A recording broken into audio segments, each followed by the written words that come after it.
kaibigan ko po na si Curly Discaya ay nag-testify na po at alam ko po ang lahat ng sinasabi niya ay totoo bilang isang kontratista po.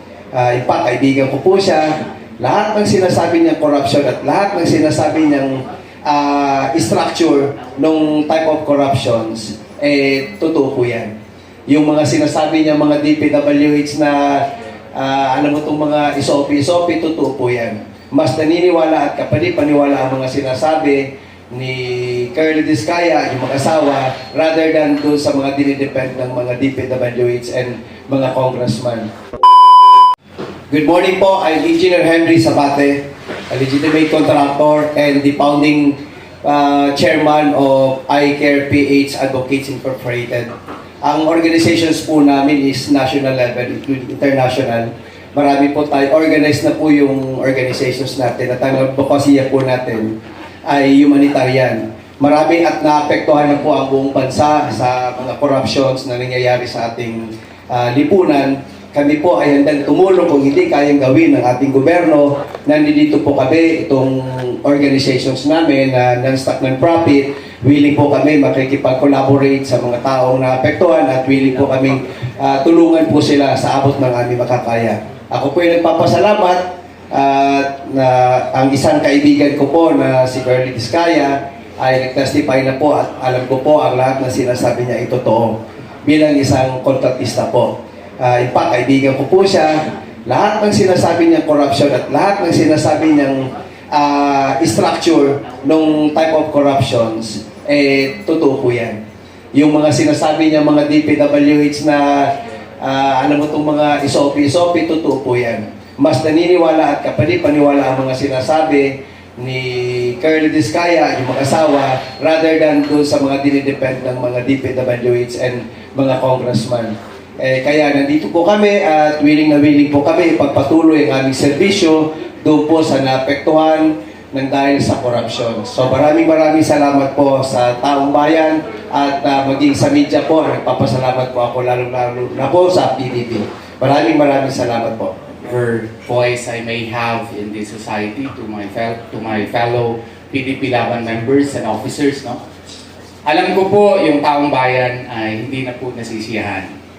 Alam ko rin po na marami po sa atin ay ayaw ng makialam dahil sa kailangan nila magtrabaho, wala na silang oras para po sa ating bayan. Alam ko na ginugugol nila ang kanilang oras para lamang kumita, para meron silang pagkain kinabukasan. Pero tayo po ay Pilipino. Tandaan po natin si Jose Rizal, doon po sa kanyang libro, The Philippines a Century Hence. Ang sabi niya, the free press daw, as well as free speech, will keep the government be informed of the opinion of the people. So kailangan po tayo magsalita. Kailangan po natin ipaalam sa gobyerno na hindi na po tayo masaya. Kailangan po may managot.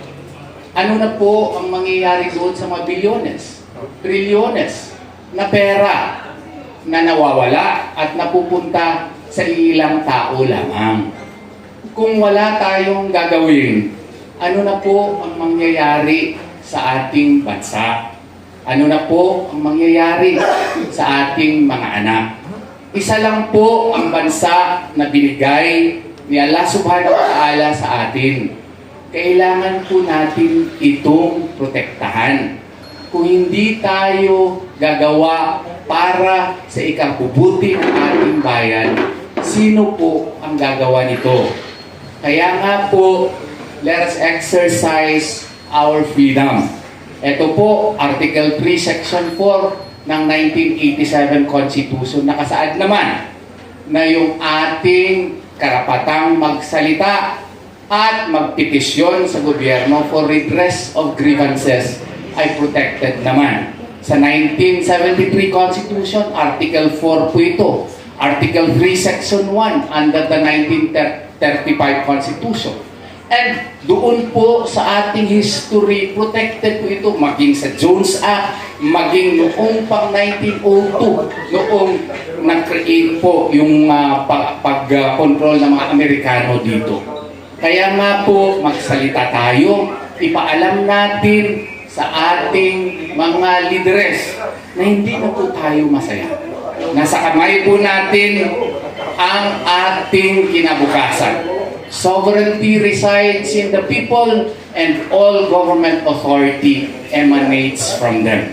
Kaya ipaalam natin sa gobyerno, tama na po, grabe na ang korupsyon. Magsalita tayo, let us work for what is for our country, what is the best for our country. Maraming salamat po, Attorney Israelito Bobetorion po.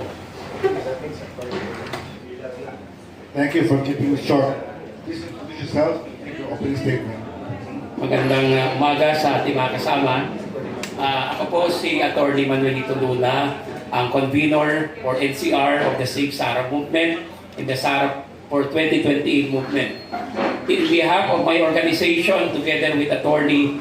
Salvador Diputado Ocohol, our founder, andito po kami na kikibaka kasama mga nasyonalista at patriotikong Pilipino para masugpo na once and for all itong problema natin na korupsyon na mas matindi pa sa cancer ng ating society.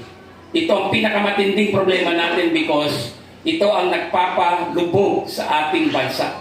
Kailanman hindi tayo magiging progressive, develop at tatayo bilang bansa na great na pinaglaban ng ating mga bayani kung patuloy ang pagnanakaw ng mga politiko, mga ganit, sakim sa kapangyarihan. I accuse them of destroying this country. Kaya na lang, sobrang kanilang pagka-defensive. We know that. As a lawyer, they will definitely deny all the accusations. The Vizcayas may not be the most safe couple in the Philippines, but they are capable of also spilling the beans. Kaya nga sila nasasaktan eh.